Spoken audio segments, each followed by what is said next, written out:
Hi, I'm Tim Gibson. I'm going to talk to you about how to make a rust remover. Now, you can get commercial rust removers or chemical rust removers at any hardware store or home improvement store, but with concerns about the environment these days, it's very easy to make your own. What you'll need is some lemon juice, some baking soda, and if you don't happen to have any lemon juice, then you can also substitute some vinegar.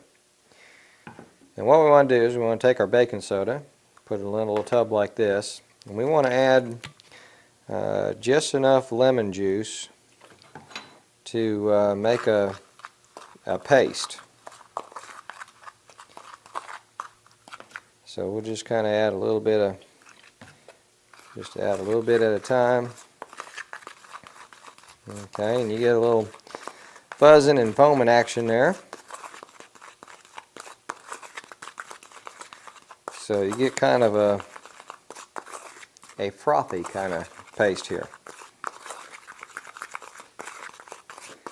Okay.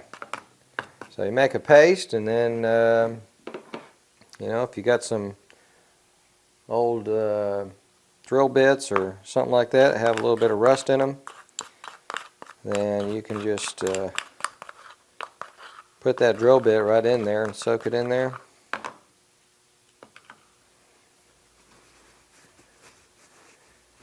And you want to leave it in there for a little bit while, and you want to let that solution, and of course a little bit longer than what I'm just doing here.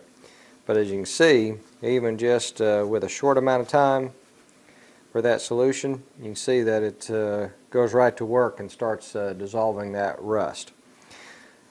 So if you have some large surface areas, you can actually just brush that on. Take a brush and just a regular old brush it on a surface, and let it dissolve and work on that, and then just wipe it down, and that's all there is to it to remove some rust. So I'm Tim Gibson, and that's how to make your own rust remover.